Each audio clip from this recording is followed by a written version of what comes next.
Hi, this is Scott Garibay, and today we're going to talk about Dungeons and Dragons. We're talking about Stranger Things Season 4. Spoiler alert for Stranger Things, all of Stranger Things. We're going to talk about Eddie Munson, Netflix, and in my humble opinion, Wizards of the Coast's new Tier 1 Dungeon Master that they're presenting in this fictional space, right? But who stands as a picture of a Dungeon Master. Like, quite frankly, Eddie Munson may become one of the most famous dungeon masters in the world, right? Just by reach, because Stranger Things is an unprecedented success on streaming. And so Eddie Munson may become the vision of dungeon masters going forward. All right, now Matthew Mercer is the vision, but a few people who watch Critical Role know him, but like Stranger Things is way larger than, Critical Role's reach, right? So Eddie Munson, so basically, and it's really fascinating.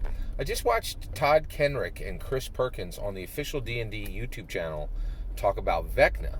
And Todd Kenreck, Wizards of the Coast employee, said, we have Vecna in Stranger Things coming up this week.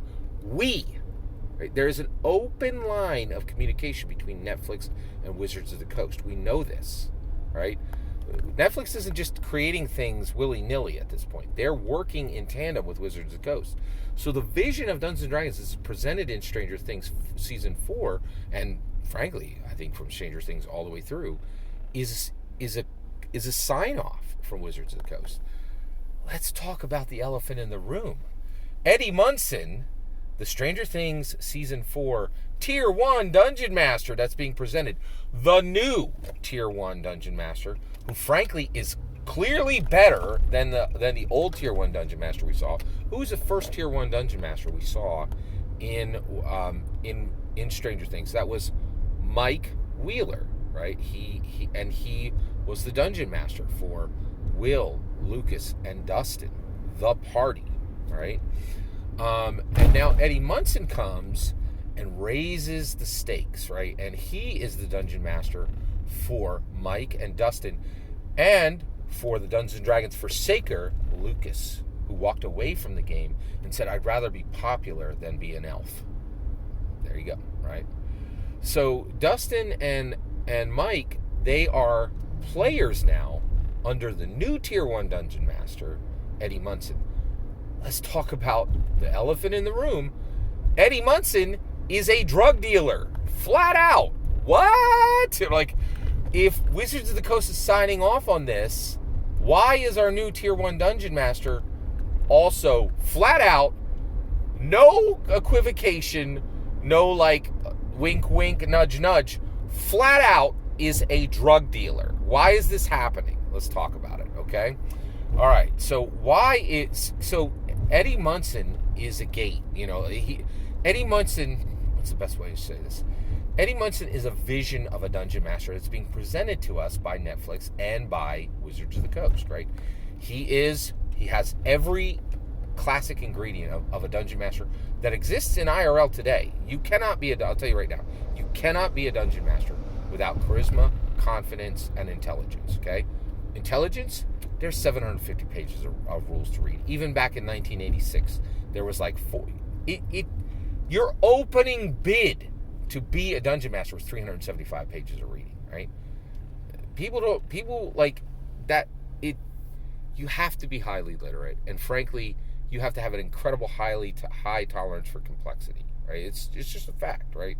You just don't get dungeon masters who aren't intelligent. It's like a stand-up comedian, right? Like there are no dumb stand-up comedians. They don't last. They get heckled off stage and they're done. They're finished, right? Same thing with dungeon masters. The complexity is so high, it just doesn't exist. There aren't any non-intelligent dungeon masters, really.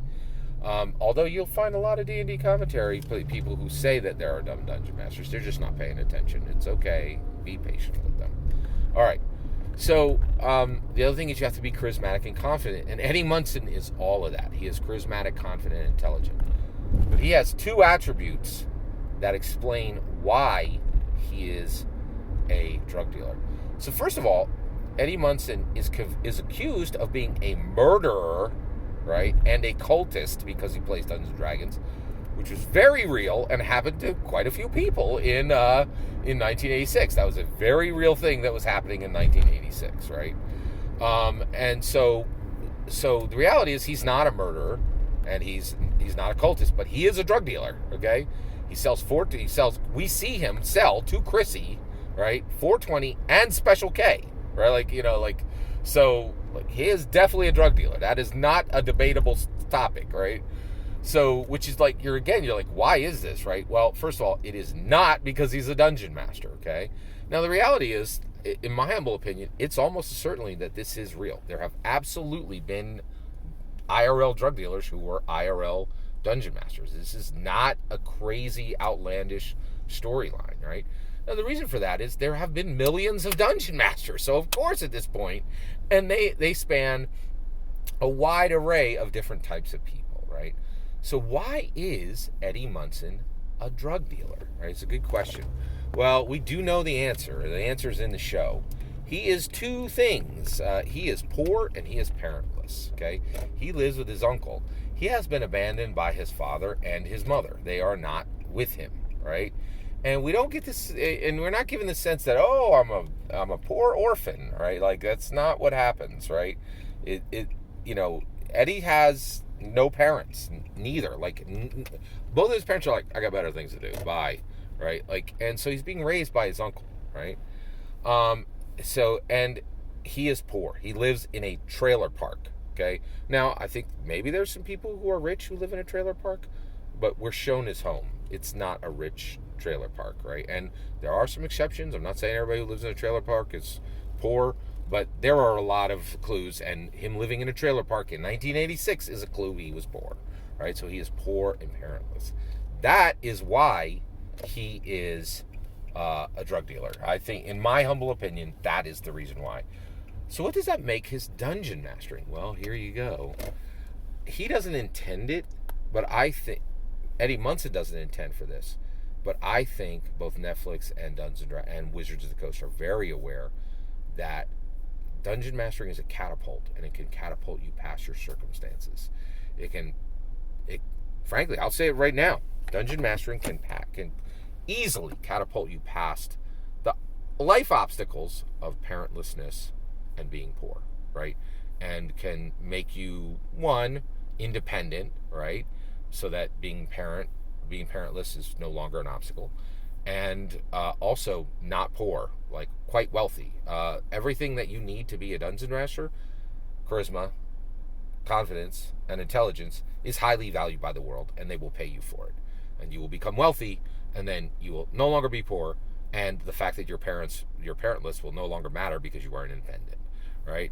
And also, I think at this point we know Eddie Munson is an adult. He is not a child, right? The reason we know this is he has gotten held back in class, right? So he's failed the senior year at least once, right? And so he's an adult, right? So independence, and so him overcoming these life obstacles of being poor and being parentless are very important. Fascinating vision of a Tier 1 Dungeons & Dragons. And frankly, I love it. I love the risk, right? I absolutely love what Wizards of the Coast is doing with Dungeons & Dragons. It's taking it so old school. You know what is old school? Risk, right? And this is a risky view of a dungeon master. It's risky on the part of Netflix. It's risky on the part of WotC. And you know what? We play dungeons, tons of risk. We play dragons, tons of risk. Dungeons & Dragons is risk. Dungeons & Dragons is metal. Dungeons & Dragons is fire, right? And Wizards of the Coast knows it and owns old school. I love it. I love this old school vision of Dungeons & Dragons as a catapult that can, catapult you past the problems of parentlessness and being poor. I absolutely love this vision of a Tier 1 DM being presented to us by Wizards of the Coast and Netflix. What do you think? I'd love to hear your thoughts. Let me know in the comments below. Please consider liking and subscribing, and have a wonderful millennium.